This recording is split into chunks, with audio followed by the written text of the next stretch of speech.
the strategy you take is based on the issue you're dealing with. I know it's hard to be alone. That's better than going through a breakup. Oftentimes, when a man is sold out, they all the way in. But a woman can be influenced a little more. Women doing crazy stuff. They busting out windows. They just...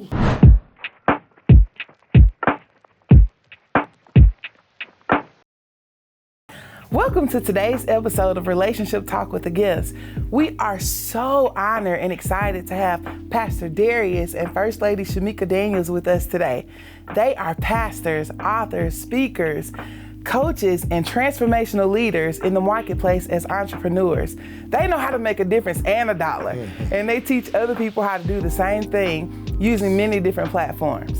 So, before we dive in, if you haven't already subscribed to our channel, go ahead and click subscribe so that you won't miss out on all the good stuff that we have dropping. Okay, got it? A few months ago, Dr. Dharius dropped some show enough gems on us in a sermon series titled Manology, where he shared some silent struggles of men and he gave us tips as women that we can use to help the men in our lives be the best versions of themselves. What is a word that you would use to describe the dominant emotional disposition of most of the men you encounter? And the word is hungry. Some men are hungry because we're malnourished. Some of us are hungry because our needs are treated like preferences. Some of us are hungry because we have somehow came up with an unbiblical ideology of masculinity that says my strength is revealed in my ability to go without what God created me to need. So if you haven't checked out this sermon series, you need to get on that ASAP. We have links to all three parts on our website, and we also have a workbook for wives that goes along with the series. So you can download this workbook for free, and you can watch all three parts of the series if you go to onevisionerc.com, click on Relationship Tools, and then click on Manology. So Dr. Dharius. Yes, ma'am. You talked about this in part one, and we can look around and see there's a large disparity in the proportion of men and women in church. So my sisters are coming in strong, trying to look cute, just in case Boaz is watching. Right. But then when they get there, you got Naomi on one side, Orpah on the other side. So Ruth in front of her. Exactly. Sarah. You see? Hagar. Everybody in there. So you gave us three barriers that you believe are keeping men from being active in the church. You said that one dealt with church leadership, one was with the relevancy of the message, and then you said that, there's a presence of judgment and condemnation. And that's where we come in. Okay. What do you think that looks like in church? What are the people that are professing to be Christians doing to make people feel like this? I call it demonizing differences. So this is what I mean. Nobody's perfect, right? So that means all of us are imperfect, but all of us don't have the same imperfections. Right. So my struggle might be in one area, somebody else's struggle may be in another. So let's say if somebody struggles with anger, and let's say somebody struggles with people pleasing. It's real easy for the person that's a people pleaser to judge the person that has an anger problem. Say, you need to get that anger under control. Yeah. And so I think what happens is there's really a demonizing of the differences of the weaknesses of men. Okay. So there is a degree of abundant grace shown for other weaknesses. Okay. But when it comes to specific weaknesses that men may have, then a lot of times there's a demonization of those differences. And so that's not to excuse any wrongdoing with men. There's no excuse. Yet at the same time, it's important, I think, if we're gonna have this conversation, it's important for us to be intellectually honest and say, okay, we do kind of give the brothers a harder time. Question on that. Do you feel like the demonization is geared towards the men, or do you feel like it's new for them? Because I'm thinking back with women, and it could just be the old gospel African-American church. If a woman got pregnant, like she had to go to the front of the church. 100%. And so maybe women are just used to their role, and getting Yes. stoned because you committed adultery, Yes. but you in the bed with somebody else. Yes. And The man's not there. He didn't catch a rock to the head. Yeah. So it's like, do you think it's just new that? I think it's You an see what I'm saying? overcorrection. Okay, right. So I think so I grew up when it was like the pendulum was the other way. So it's like if the girl in the choir got pregnant, the drummer got to keep drumming and she had to get up and right? Yeah. Now it's like the pendulum swings all the way to the other end. Right. And there is such, I think, overcorrection that now instead of finding balance in the middle and saying everybody needs grace and everybody needs accountability, it is gone from women, y'all the problem, to now over on this end, men, you the problem. Right. You know what I mean? So in my day it was like they called women Jezebels, which had nothing to do with sexuality at all, but but they called women Jezebels, That's my church. hussies. Boy, you brought back Lord Yeah. So it was that. Now I just think the pendulum swung in the other direction, and they're just everybody needs grace, everybody needs accountability. I love it. Well, we definitely don't want to come across as judgmental because we're supposed to be sharing the love of Jesus, carrying out the Great Commission and winning souls for Christ. Now, I grew up Pentecostal, so I know that. We were strong on getting people saved, sanctified, filled with the Holy Ghost, even if it took all day. It was a long process. So, but let me give you a scenario. There is a young, handsome, gainfully employed Christian brother. And he works with a woman who's not a Christian, but she's fine. And he's very attracted to her, but he feels it's his duty to introduce her to Christ. What is your advice to him to, make sure he don't get caught up in the sauce, but making sure he don't also get caught in a situation where he's unequally yoked? Which answer y'all want? Oh, we want the real. We didn't get the real answer. I think I saw something with you. I want to go back. I want to argue a little bit because I don't know if I don't know if they agree with my last answer yet. But we need to circle back because I would love to hear what y'all think because I think the pendulum is swung and I'm like men are just getting. I think so too. Demolished. We will come back to that maybe because I think we need to argue a little bit. I want to, but She looks forward to it. So here's the first thing I would say.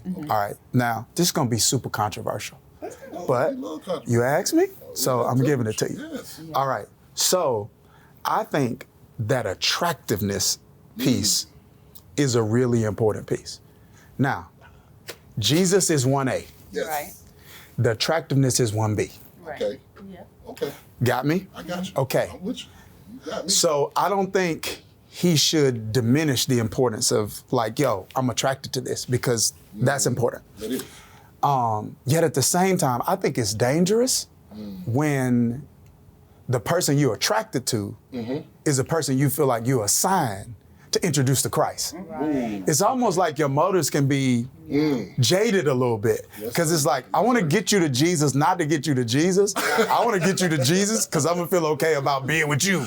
Correct. You know what I mean? Justified. And so I think that gets in the way of you actually being effective in reaching them because you're gonna be so pressed to reach them. You may not be as patient as you need to be. You may force conversations when the door's not open to have those conversations. So I feel like, I talk about this in relational intelligence. I feel like it's dangerous when you try to date someone that should be your assignment. Right. Not that you're not assigned to who you date, Word. but it's like, if they're not saved right now, they just somebody you're attracted to. Yes. But if they're not saved, they're not somebody you should be with. Right. So what you need to do is pump the brakes. I'll tell the dude, what you need to do is pump the brakes. See if that person comes to Christ. Right. And if they come to Christ, maybe that needs to be your confirmation that this is not just an assignment. Right. This is something I need to pursue. Because I'm just telling you, the beauty on the outside is important. It is. But that Christ-like character on the inside is what makes her a woman you can trust. That's sustaining. Yep. You know what I mean? The finer they are, the more options they have, the more approach they're going to be. So the greater character they got to have. Right. Okay. That's true. You got me? So I feel like I'm not judging anybody, but y'all ask me, if you running after her and she fine and she don't have Christ-like character, you probably gonna be calling me later. You know what I'm talking about? I need to talk, PD. I need my heart broke. She was, I found her talking to Billy at the gym. You know what I mean? Going crazy. And even for the strongest man, I mean, if your duty starts out, the Great Commission, pretty soon it's my duty to please that boo. That's where it's going. It's gonna go. It's going, even if you're strong. Which makes it difficult for you to witness more in the future. Right. Because it's, you know what I mean? Even though that person knows you're human, you kind of gave away a little bit of your credibility. What you think about that? I was definitely gonna say that. I know I work with couples, and oftentimes it's couples that they have gotten married and maybe one found Christ and the other didn't, and they took a chance because one was fine. And so now we deal with, on the back end, character issues and things like that, because it's like the person says, well, this is the way I was when you got with me, so now you want me to be different. Wow. And so that's some of the things I look at. If they never grow and get to be a better person, or just spiritually grow, then what are you going to do? So I always say you need to pump the brakes. That's where I go back to the equally yoked piece. Like, do they have a real relationship with God? Because God will be able to check them on things that if they don't have that relationship, they won't get checked. So do you think it would be dangerous to even try to share Christ with this person that you're really attracted to? I think you can share Christ. I just think you shouldn't date them. Yeah. So it goes back to what he said, like if they're your able to assignment. keep it separate. Yeah, you shouldn't. He said in his book, you shouldn't date your assignment. Yeah. You can't control who you're attracted to. Right. You can't control if you act on that attraction. Yeah. And so I feel like it's just not safe. It's not emotionally safe. You are setting yourself up. You set yourself up more than likely for heartbreak. And I know it's hard to be alone. That's better than going through a breakup. I'm telling you, being bored is better than going through constant breakups, raising your body counts. It's just a fact. You know what I'm saying? Yeah. But isn't it also true? You've heard the stories where a guy would have been a knucklehead, said, I was out here wilding and crazy, but I met her. She made me want to change. I got in there and da. So that's a great point. Okay. But my question to you would be, is that the exception or the rule? Right. And do you want to base your decisions on exceptions? Yeah. So there's some anomalies where that happens, but she spends a lot more time with couples than I do. That's not likely. That's not the story the majority of the time. Yeah, it's way more. Right. A guy can have an appreciation for a woman that has high character. Yeah. But that doesn't mean that appreciation that he has for her is going to produce a transformation in him. Yeah. Normally it pulls away. And then I think I'm a little more, maybe I'm biased and I'm wrong, but I know women, and so women need God to help them so we can be influenced by the world and things like that. And so oftentimes when a man is sold out, they all the way in. But a woman can be influenced a little more, I feel like. Being safe, I don't know. So women doing crazy stuff. They busting out windows. I have wives who won't have sex for 6 months to a year because they just don't want to. They don't like the person. And it's like, what did the Bible say? Yes. So when you get into those type of things, it's like, you can't throw Christianity because they weren't there when you married them. Right. So that's why I go all the way back to, I think they need to have Jesus in their life. From the beginning. From the beginning. Well, I have a question specifically for you. Okay. So since we were created to be our husband's help, and you can't be out here helping any and everybody. Right. Yes. So how did you know that Pastor D was worthy of the help investment? What set him apart from the rest? That's good. I think when we start dating in college, and so as we date, I believe you should gather data. Anytime you date somebody, you get to know the person. You ask the right questions so that you can see, do they check off the right boxes for you? And so I think for me, it was a number of boxes he checked off. His relationship with God was major for me. Although I was still in college, we both loved Jesus. I think he was in Jesus a little more than me. I went out. I was everywhere. I was at the church. I was at the church. Hold on, what was you at? I was at the church. No, but no, I was at the church, but then I didn't miss a party either. So, but, you know, I knew what I needed. I knew the type of man I wanted to marry. Yeah. And so as we began to date and I talked to him, it was just key things that stuck out. And I saw his ambition and his drive. And so for me, I needed somebody with drive. I can't have anybody that's not driven in my life. So I saw his drive, I saw his relationship with God, and I saw the way he cared for me. And then I always look at how you deal with your family too. So those things, once he checked that stuff off, I'm like, hey, I can work with everything else. I can work with it. And you pointed out that men have verbal, emotional, recreational, and relational needs. Yes. So how do you go about meeting all 4 needs for him? And which one is more difficult for you? That's a great question. So I feel like the needs go based off of personality and not just a man or a woman. So for me, recreational was easy because that's a need for me as well. Okay. Being vocal, I think for me, the hardest one was being expressive. I've grown up where I just never have really been expressive. So if I'm at a football game, I'm gonna ring my cowbell and I'm gonna clap and say, go Gabe. But somebody else is gonna be screaming at the top of their lungs for their child. That's just never been me. I hadn't been able to find the right words. So that's been the hardest thing for me because, and I would like text now and I try to be more intentional about it, but finding the right way to affirm him and those type of things, that was more difficult for me. Yeah, I knew the importance of it, but I just didn't know how to articulate what I wanted to say. ChatGPT, text my husband something. Here's the thing, I can tell if it's ChatGPT though. You can tell. You can tell. Oh, yeah. Well, I don't do that. I really write from the heart. Yeah. I got you. All right, I want to go back to Manology. Part two, you talked about the power of understanding our duality. Yes. Us having 2 parts. Ooh, I loved it.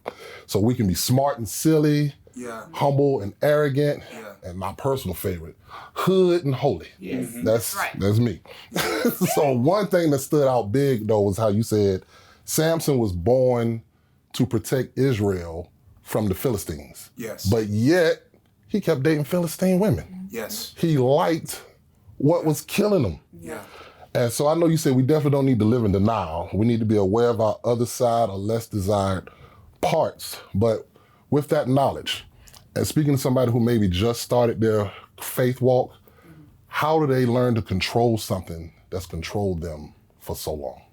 What's the steps? Man, I wish there were like 4 steps I could give, but I can't because the strategy you take is based on the issue you're dealing with. Right.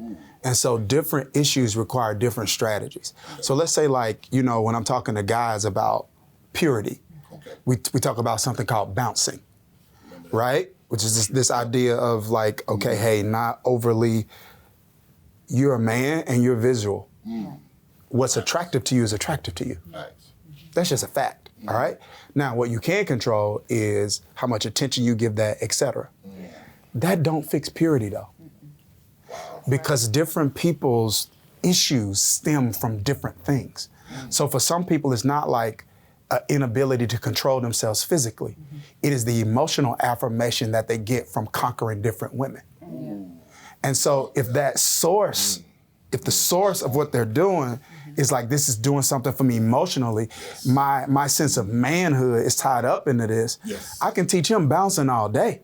That's not the issue. The issue isn't, so I would say strategy-wise, generally speaking, is that person has to get to the root They gotta identify it. of why, because we can be doing the same thing for different reasons. So let's say like, we talk about men a lot, like with promiscuity, but one of the things that she like I said, she's with couples and works with couples a lot more than I do. Right. And one of the things is you can have women, like you can have 2 women who've done the same thing like relationally, so there's promiscuity.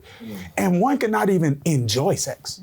Wow. You know what I mean? Right. Like it could be, Another purpose. that person can be a people pleaser, it could be a number of different.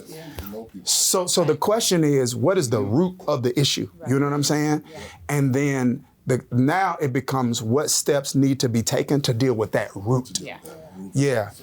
But it's different reasons. Some people got anger problems because it's abuse that they went through we know nothing about.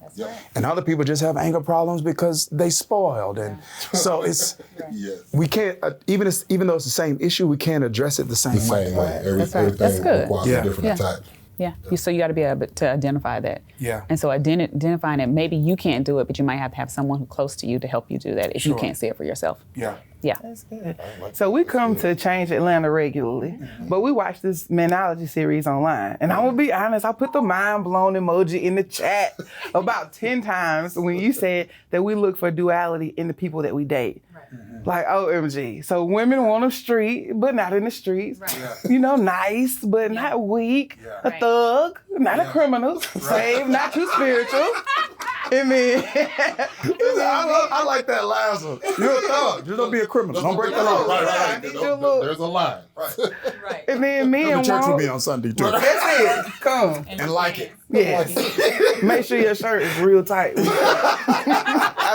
Make sure real tight on your muscles, so don't nobody mess with us at church. Right. And then what the men want? Mother Teresa and the City Girl. Yes. They want you to pray, pop, lock, and drop it. Yes. All of that. So do you think that people are looking for unicorns out here with the duality, or I really don't. you think they should hold out for the dual package? Because I mean, I know I got one, but how many To a are still degree. left? I think to a degree, I think people have to be honest with themselves about what they will be happy with. Yeah.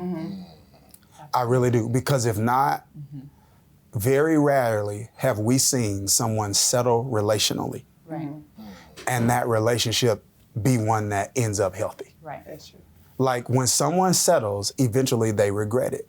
Now, the problem is this, I think. Some people have confused their, and I love to hear what you think from a woman's perspective. So I'm gonna speak from a man's perspective. Some men confuse their preferences with their needs. Yeah. Yes, they do. Sometimes you gotta make adjustments with your preferences, right? There's some adjustment, like there are things about me that might not have been on her preference list. There are things about her that might not have been on her preference list. So I can negotiate with certain preferences. Yeah. I can't negotiate with needs. Right. So I think when it comes to like that duality there, it's like, what do you like prefer a thug or do you need one? You need one. Right. You know what I mean? And you got to be honest with yourself about that. Because some people it's like what you want, that duality is so far apart. Yeah. Now you stepped into something that's not even realistic. Right. You know what I mean? It's like, okay, now wait a minute. He can't be Tupac and TD Jakes, right? You know what I mean? It's like this is I want him to teach the Bible to me. Wait a minute, okay? You know that guy? He's not. Now he might come to church with you. Right. Correct. Are you cool with that? Because that's probably what you're gonna get. He might not be able to lead you spiritually, ever. So if you need that, If you need that, Yeah. Come on. then you got to decide, because it's like you want a thug and a priest. That don't That make ain't- It don't mix. It's like, now, can you get him a thug and save? Probably. Probably. Right. That- Yes, that can happen. that can happen. But some of the others, I want to lead our family, and I want him to lead, and I want him to get the bag, and I want him to be strategic. It's like, wait a minute. Right. That's a lot. That's a lot. Yeah. So I think discerning preferences in it. What do you think from a woman's No, perspective? I really would say the same thing, and I talk to women, especially single women, about this often. And I tell them you need to have your non-negotiables. So based off of preferences, okay, we're gonna talk through preferences. I'm like, some stuff you can change, some stuff they can grow into. They can't be short or tall. You got to figure that one out. Yeah. But other than that, I say, hey, let's look at the non-negotiables, and could you live your life with this person if they were going to be maybe a soft-spoken guy forever? If that's something that 100%. that's important. 100%. And then I say you need to date people based off of what need that you have for that. So I'm in total agreement with what he's saying. All right. I can't get off Samson. Samson in the Bible, his story resonates with me. So PD, you said he kept choosing different people, but the same type. Yeah. That was heavy. That was real heavy. Boy, I started having flashbacks on that one. So even though his relationship with Delilah was wrong, he clearly saw some qualities in her that made it feel right. Yeah. So I want to talk about how often we say it feels right, but what we really means is that it feels familiar. And this is one of the topics Maya deals with in our course, Where is Bae, the Soulmate Search. Yeah, wow. So there's comfort in familiarity. What's the name of the course again? Where is Bae? The Soulmate Search. Come on. Yeah. You know what's scary? every single person that follows Jesus should be taking something like that. Yeah. That's right. Most people won't. You think about it. Like and I'm not judging, I'm just saying, Yeah, I agree. I'm just saying like, that's something you don't want to get wrong. Right. Yes. But we'll invest in like outfits and not that. So that I got the right kind of criteria to choose my soulmate. I'm sorry, that's that's the teacher in me that's just like, you know what I'm saying? Yeah, that's like the soulmate search. I know it's like people choose, right? And then there's some kind of trauma, it doesn't work out, break up, whatever. And they keep repeating the same pattern because they don't know why they picking that. And they just think, I'm gonna do better next time. When they don't realize why you picked wrong the first time. Yeah, you hadn't attacked that. Yeah, they hadn't, or they've assessed it themselves. And they've like, there's someone I know of not too long ago who went to the doctor, they told them they had a virus. This person like, I got strep throat. Because that person had it before. And so I know it's a virus thing. And the person went like to another doctor, actually tested them, and they had strep throat. So it was a misdiagnosis. And so that is what happens a lot of times in relationships. It's like we misdiagnose why we picked that person. And then we go to the next one and we think we got it figured out. And it's like, but everybody, I don't know where their course is, but if I was single, I would get it. OneVisionERC.com. And OneVisionERC.com. Pick it up. So I'll be honest, as women, like sometimes we see the women that desirable men get with, especially the ones they cheat with. And we ask the question like, now what in the world does he want with her? Like we look and we're like trying to figure things out. So you did mention 3 things that men look for, but the one I really want to dive into is when you said that we really sometimes diminish our sensuality with spirituality. And so where are we missing the mark with this in church? Like, why is it so difficult to teach the balance of spirituality and sensuality, particularly the girls? Particularly the girls. I mean, that's the hot seat one. That's a big one. Like, I really want to get into that. It's a real one, right? And they're never in it. When you're an adult, you are responsible for your actions, period. I don't care what anyone else does or doesn't do. You're responsible for your actions. So I want to say that, right? I want to preface what I'm about to say with that. So you're responsible for your actions as a man. Yet at the same time, there are certain things when you are deprived of that make you more vulnerable to things you wouldn't be vulnerable to if you weren't deprived of that thing. So here's a biblical principle for that. Paul says, in the context of a marital relationship, there are a number of different ways you can fast. One is abstaining from intimacy. But Paul said, when you do it, he said, do it for a specified period of time. And then he says it should not be indefinite. And then he says, why? He says, then come back together so that Satan does not tempt you because of your inconsistency. So we see that right in Scripture. And so sometimes when we talk about sexual needs, it's not just the physical act itself. It is the emotional connection. It is the eroticism. It is the sensuality. And when a person, even if a person is engaging in the act, but they're not getting the other things that matter just as much as the act, then that person becomes more vulnerable to someone else who might not be as attractive, who might not have character. Does that make sense? But they got the thing that's missing. And so the person risks it all for that missing piece. And I think it's because of the way spirituality's been taught. It's not because there's a disconnect between spirituality and sensuality. It's the way it's been taught to us. We feel like there's a disconnect. So a woman, I don't know where y'all want to take this. You know what I'm saying? Because it's almost like if you're spiritual, you just got to be plain. Yeah, I think it's the way the church, growing up, Right. the way the church has taught it. And so this is why we're trying to teach it different. But I know growing up in the church, it was taught more of a holiness. You're supposed to be holiness. You're not supposed to act a certain way. Yes. You're not supposed to be loose, as they would say. Loose was the And so word. all those things, That was a word. That was the word. anything sensual was pretty much negative and wrong. And so I think the church has done that. And then through the years, we are trying to do a good job of it. But the church in a whole has not done a good job of coming back around saying, hey, scriptures teach this, and this is what Song of Solomon says. I never even really knew anything about Song of Solomon until I started learning about marriage and reading about it, because we didn't read Song of Solomon, because sensuality was considered wrong. So I just think that it's the way the church has been taught, and so now this new generation, we have to kind of change the minds of people. Yeah, because it's scripture. And you can get a little warm reading a little Song of Solomon now. Right. But it is such a I'm telling, like, it is, and I'm not even trying to over spiritualize this, but it is like it's a stronghold. It is. It is such a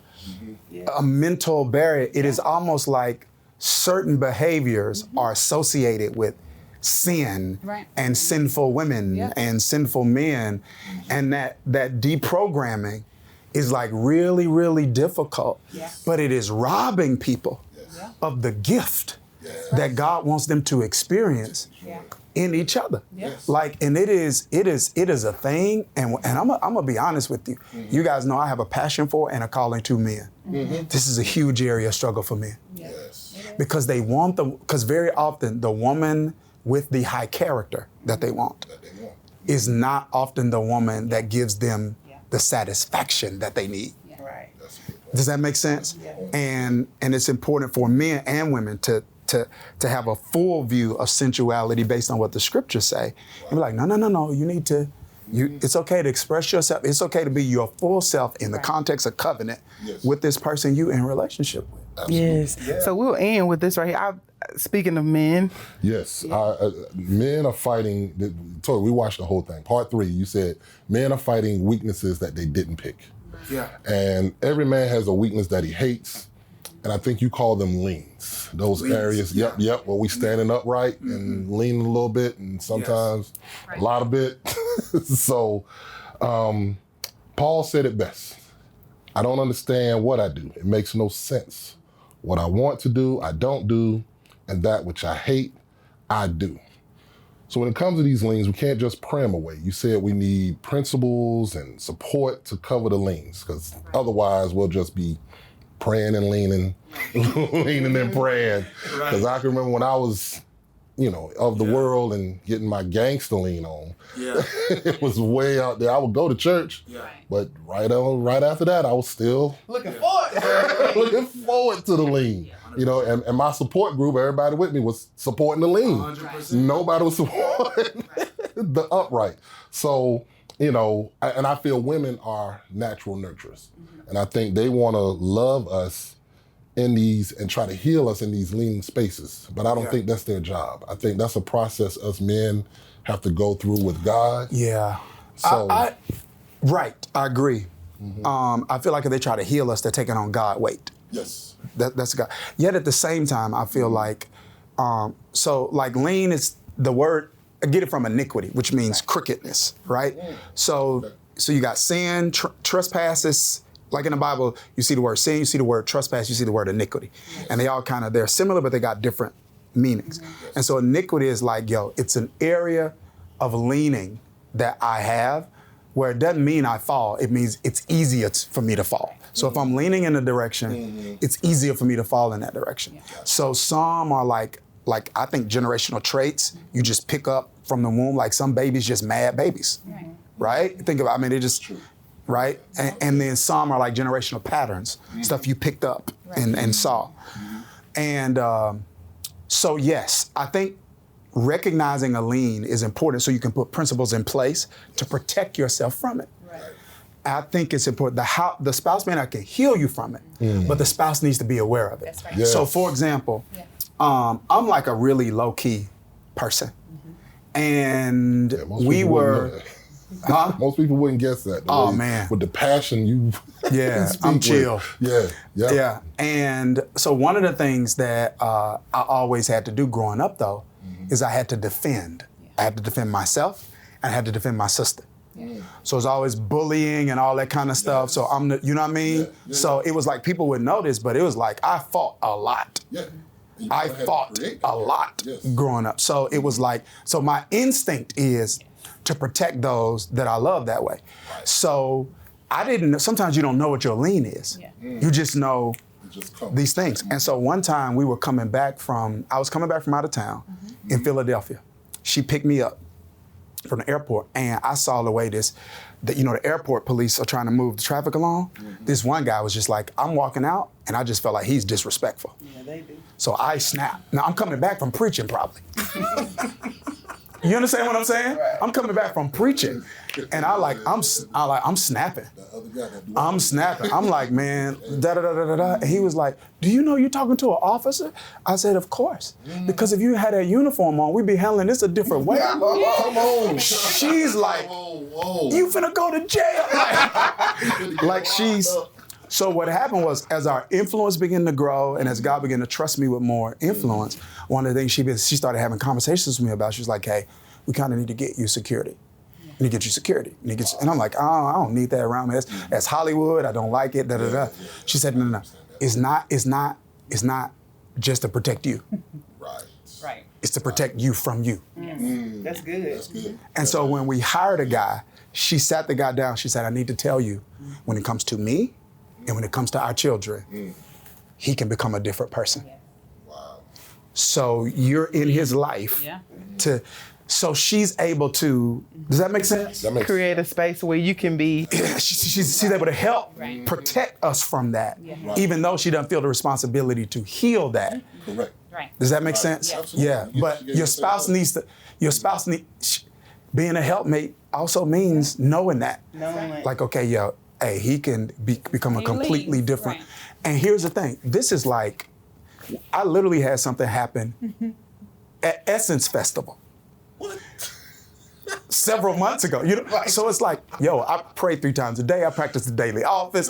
All of these kinds of things. But the lean is the lean. I literally had something at Essence Festival. And what's scary is my oldest son is the same way.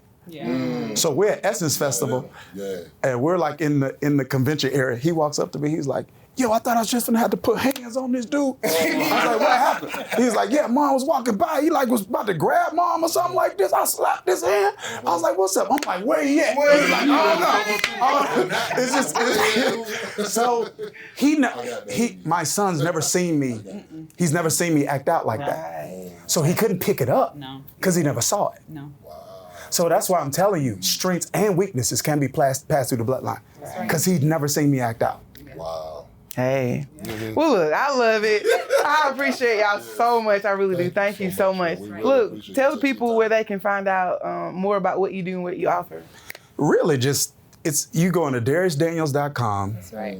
Or lifechange.org. Yep. Yeah, DhariusDaniels.com is the one place where you can get to every place. But man, I'm excited about what y'all are doing. It's needed. Yeah. It's necessary. I want you to keep striking the ground until you strike oil with this. Yes. It's really important. This interview was great. It was thorough. It was well prepared. It's going to help a lot of people, and you're really good at what you're doing. So we're glad to be a part of it. Thank you so much for taking time. Absolutely. For more information about our coaching services, courses, marriage tools, events, and getaways, go to onevisionerc.com. That website again is onevisionerc.com. If you had a good time hanging out with us today, make sure you subscribe so that you don't miss the content that's dropping. Like it so that we'll know you enjoyed it, and share it with somebody so they can enjoy it as well. I hope you guys have a great day.